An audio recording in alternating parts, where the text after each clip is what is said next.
Let's be honest, a massive reason that people upgrade their iPhones is for the new camera system. So I think it makes sense to break down some of the camera changes that Apple has just announced in the brand new iPhone 14 and iPhone 14 Pro line. Some of these changes are genuinely impressive, so let's discuss what these changes might mean for photographers just like me and maybe like you. Before we kick right into cameras, I want to give Apple some props on this dynamic island feature that is available in the iPhone 14 Pro and the iPhone 14 Pro Max. Basically all this is a move from the notch style sort of cutout to this almost like this pill shaped cutout, but Apple has done something super smart and actually enables the use of animation to make use of this screen real estate. I do think it's slightly hilarious with these Apple events. They make such a song and dance about these new features, kind of understandably so. They kept saying that this was a new way to interact with iPhone, which I guess, they're not wrong about, but it's almost like somebody was going to be watching this and think, oh my god, I must have that dynamic island feature. I may as well upgrade to the iPhone 14 just for that. Obviously though, these are incremental changes, and overall this is genuinely a really smart way to sort of deal with the sort of cutout problem of having this black thing on your screen the whole time. But like I said, I want to focus on the cameras. I'm sure that is why you guys are here. First of all, we have 4 new iPhones. We have the iPhone 14, the iPhone 14 Plus, which is something Apple hasn't done for a little while,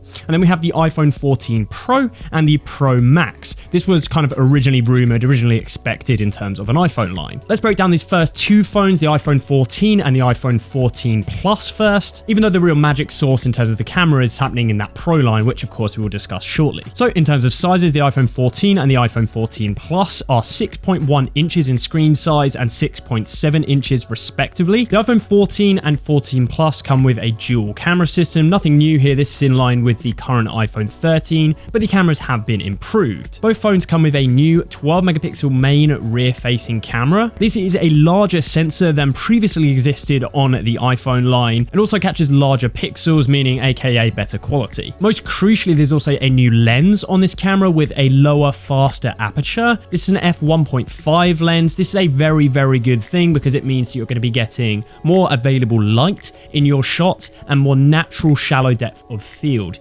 instead of the sort of fake portrait mode stuff. As far as I could tell, the ultra-wide camera is unchanged, but it is going to take advantage of a few massive software improvements that come with these phones. And it's really nice to see that these are coming also to the iPhone 14 line as well as the iPhone 14 Plus, and they're not just reserved for the iPhone Pro line, which is really great to see. This new software improvement is called their Photonic Engine, which basically just is improved artificial intelligence software for generating the best photos possible in kind of a variety of lighting situations. They're stressing that the best performance boost from this new software functionality is coming from low light photos and mid light photos. Most notably, it means that you're getting up to 2 times better low light performance on the ultra wide camera, 2 times on the new true depth front facing camera, and impressive 2.5 times better performance on the main rear facing camera. Obviously these numbers are a little bit arbitrary until we can actually test this out, but this is a really significant improvement. Without changing the hardware like absolutely drastically, Apple are basically claiming double the performance in certain lighting situations on this new iPhone. We're not covering video specifically here, but obviously it's related to the cameras. Something which is absolutely mind-blowing on these cameras, or at least via the video demonstrations they actually went with, is this new action mode stabilization. Basically it looks like you can pretty much replicate like a GoPro style stabilization on your iPhone. These bits of footage of people literally sprinting, and your iPhone footage looks like really stable. Like the stabilization has always been good on the iPhone. This is pretty next level. Some improvements to that front-facing camera. I'm not massively into front-facing cameras, so I won't talk about this too much. Small little side point here. The iPhone 14 all of a sudden only just got autofocus on that front-facing camera. Anyone else never know that the front-facing camera didn't have autofocus? Like, I'm not sure whether this was like communicated in a weird way on the stream, or whether, that is a thing that the iPhone front camera has never had autofocus. Hey ho, it does now. Now let's move on to the iPhone 14 Pro and iPhone 14 Pro Max, aka where the magic is when it comes to cameras on this phone. So those software improvements that we saw on the iPhone 14 and iPhone 14 Plus are of course carrying over their way to the iPhone 14 Pro and the iPhone 14 Pro Max models. Apple is claiming that you got a giant leap in performance when shooting in mid to low light situations. In fact, this is up to 2 times better performance on the main rear facing camera, up to 3 times times performance on the ultra-wide camera, and again a double performance on the telephoto camera. The biggest, most notable improvement is this is the first time ever we're seeing a massively high megapixel count on a new camera. So this is a 48 megapixel shooter, and then it is doing this very clever AI thing, which AKA is called pixel binning, which a lot of other main smartphone cameras do. Basically, they take a large, very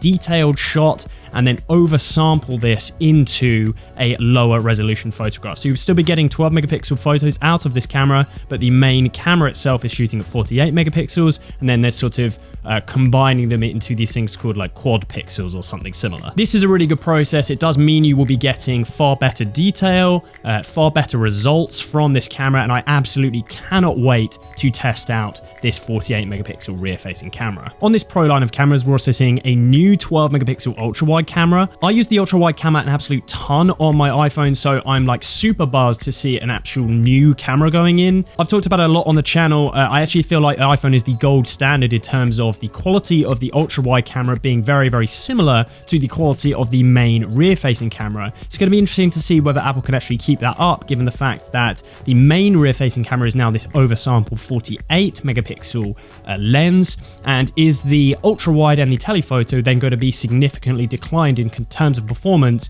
compared to that main rear facing shot? Obviously they'll still be great, I'm sure, but are they going to be sort of still significantly worse? That does remain to be seen. There's an improved telephoto camera that offers a 3 times optical zoom, which is great, and Apple's also doing something funky using that 48 megapixel rear facing camera to allow you to take 2x digital zooms as opposed to the 3x optical zoom on the telephoto, and this basically means that you get a 4 focal lengths for the price of 3. One thing I'm super excited to play around with and test is that the 48 megapixel photos that come out of the rear facing camera can actually be exported and edited in that real size of 48 megapixels. So you can actually have a play around with those at full quality before Apple is doing any processing using Apple Pro RAW functionality. This genuinely is a very, very cool feature and might actually mean we can do some level of professional work using an iPhone. Very, very exciting. Something which is an issue with previous iPhone models is like image ghosting, or this sort of